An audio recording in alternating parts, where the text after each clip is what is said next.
Good evening. You are tuning in to AWANI Tonight with me, Farhana Sheikh.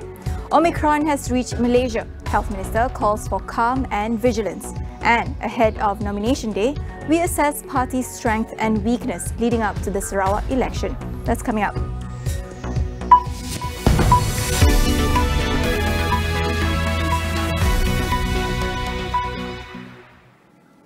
The first positive case of Omicron has been detected in Malaysia in a student from South Africa.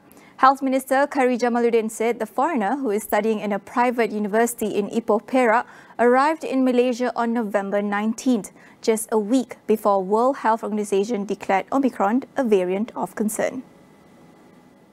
The Omicron case was confirmed on Thursday based on a sample taken from the 19-year-old student who took the RT-PCR test upon arrival at KLIA via Singapore. The asymptomatic student was found to be COVID positive the next day and subsequently completed her 10-day quarantine period. All her close contacts and 5 others who shared a vehicle with the student prior to her quarantine had tested negative. What this tells us is that the system works. We can capture it, and that if everyone sticks to the rules, we can contain. But we also have to accept the possibility that there are already Omicron cases in Malaysia, as there are in other countries as well.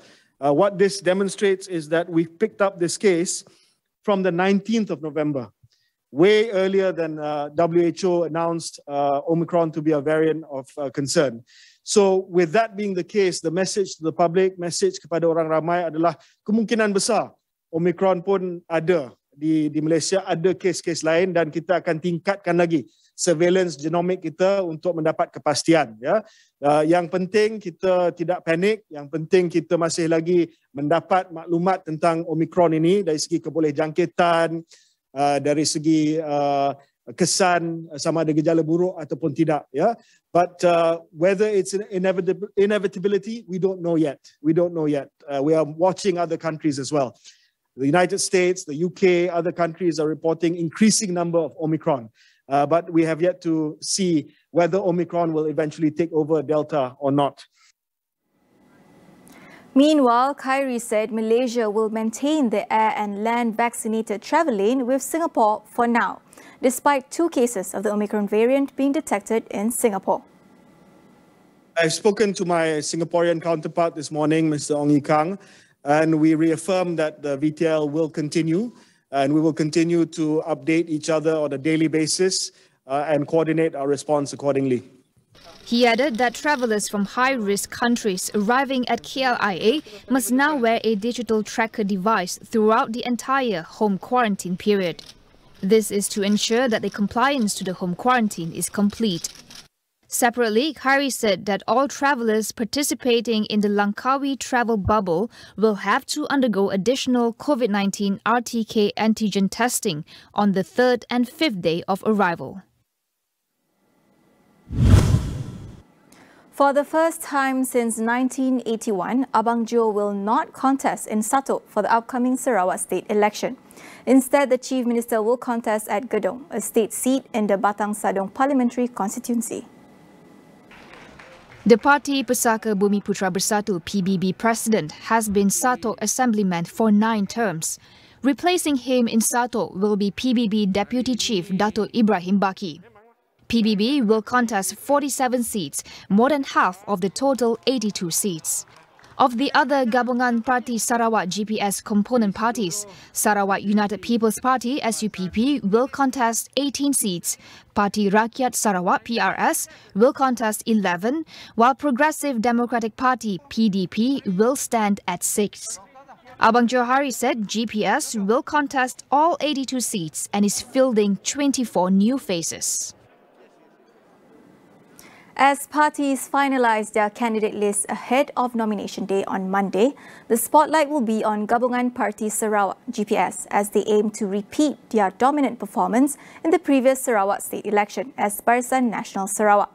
Political analyst Dick Lembang says although GPS may come out victorious, they should not feel too comfortable just yet. On paper, yes, of course, this election is for sure GPS will retain their in power, and they still can win with two-third majority, and even they can retain their winning of. If we don't include the PSB during now, which is still included in the GPS winning seats at 72 out of 82. So I think GPS can win with the same numbers, or even 1 or 3 seats will be add up to their 12 after 12 state elections. But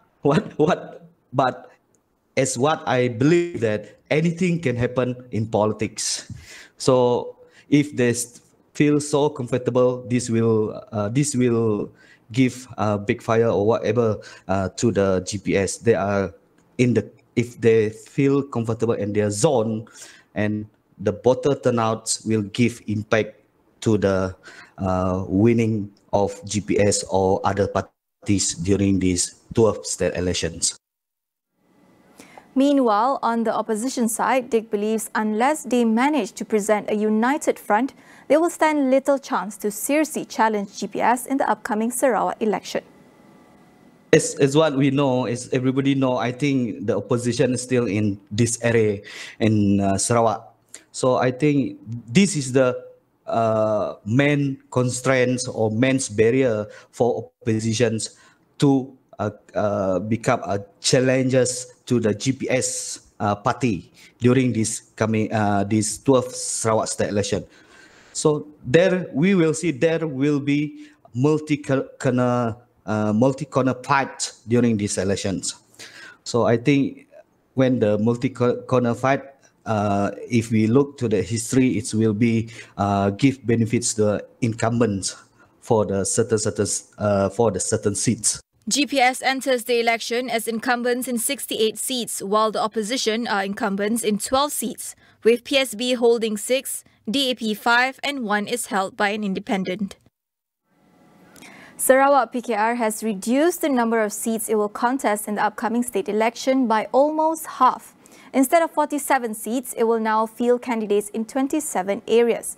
And it will not clash with fellow Pakatan Harapan component party DAP in any of the seats. State PKR Secretary Joshua Jabang said the rationale for the reduction was to focus on winnable seats rather than contesting every seat.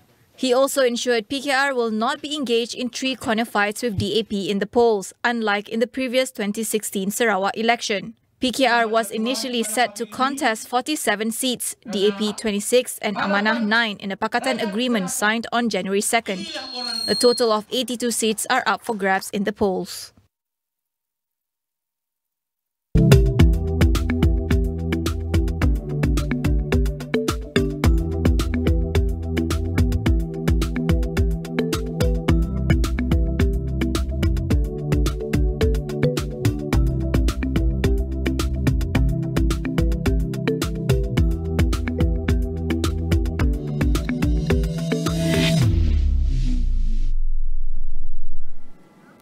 The number of marriages in the country declined substantially last year, especially among non-Muslims. The Statistics Department revealed there was an overall decline of almost 10% in marriages in 2020 compared with the year before. According to the Marriage and Divorce Statistics Malaysia 2021 report, the number of marriages in 2020 was 184,589, a decline of 9.4% compared to 2019. However, the number of non-Muslim marriages declined at a higher rate of 29.4%. Johor showed the highest decline in non-Muslim marriages with a drop of 38.4%, followed by Sabah, a drop of 36.9%, and Pahang, a drop of 36.3%. As for Muslim marriages, the overall decline was minimal, with some states seeing more Muslims getting married.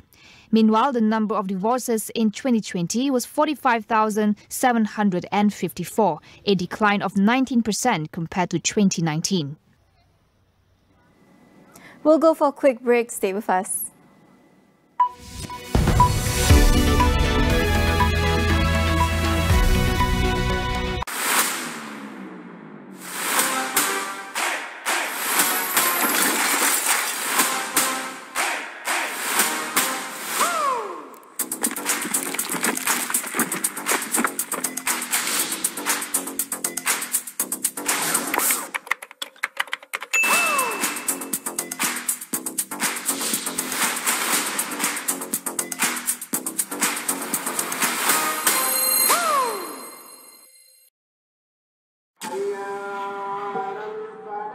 Amanah di tangan kita. Adat, budaya dan semangat menjadi kesinambungan perpaduan tanah air yang tercinta. Berteraskan adab yang terpahat di jiwa dan raga. Marilah bersama kita membina negara Malaysia. Semua yang terjadi adalah berita, tetapi tiada siapa yang boleh bawakan yang terkini dan tergempar seperti kami. Dilihat hanya memberi wang tanpa matlamat yang tepat. Dia tidak melakukan apa-apa kesalahan. Untuk mendapatkan jawapan yang bermakna, kita perlu soalan yang tepat. Amat sedih dengan apa yang berlaku kat atas. Tiada ruang untuk berita palsu. Negara kita telah merekodkan kes harian baru sebanyak hanya fakta yang diberikan. Amat penting untuk meneruskan perjuangan negara melawan pandemik ini. Sentiasa memastikan suara anda, suara rakyat didengari. Kenapa? Membawakan apa yang penting di mana sahaja anda berada. Kerana kita hendak putuskan rantaian jangkitan. Belanjawan dan pendekatan bertemakan survival ini secara keseluruhan. Teruskan bersama kami, Astro AWANI, saluran berita.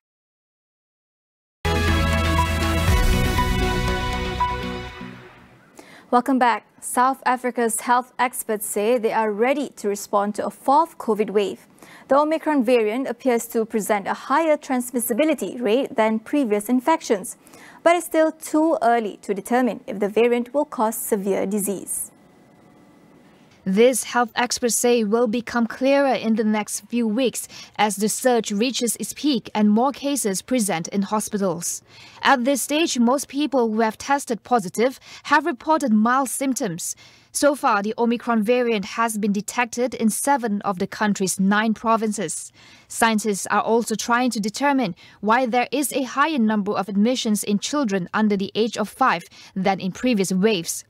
Meanwhile, the South African government says it now has enough oxygen supplies for hospitals. Severe oxygen shortages were reported in the last wave. South Korea is reimposing restrictions as it grapples with its worst wave of the virus since the start of the pandemic. This as 5 cases of the Omicron variant has been confirmed in the country so far. Starting next week, a proof of vaccination is compulsory for entry into public venues such as restaurants and cafes. The government also reimposed limits on private gatherings, which had been recently relaxed. Desperate to fend off the Omicron variant, authorities also paused quarantine exemptions for fully vaccinated inbound travelers and made a 10-day quarantine mandatory. South Korea posted record numbers of new COVID-19 cases and critically ill patients this week. Meanwhile, in New Zealand, its largest city of Auckland exited a 3-month lockdown today as the country transitioned into a new traffic light system to manage living with the virus. Retailers threw open their doors to vaccinated customers as the country moves into the 3-tier system that rates regions as red, orange or green, depending on their level of exposure to COVID-19 and vaccination rates. Bars, nightclubs and restaurants can now open to guests with vaccine certificates, but with a limit of 100 people and social distancing. New Zealand, which enforced some of the tightest pandemic restrictions, failed to control an outbreak of the highly contagious Delta variant this year and shifted to a strategy of living with the virus with vaccinations and other measures instead. With global food prices at a 10-year high, pressure mounts on the government to do more to stem runaway prices. Is there a comprehensive plan? Tonight on Consider This, we speak to our guests about necessary interventions. That is all we have for you on AWANI tonight. Get the latest news update on COVID-19 and COVID-19 vaccines from astroawani.com and the Astro AWANI app. I'm Farhana Sheikh. Thank you for watching.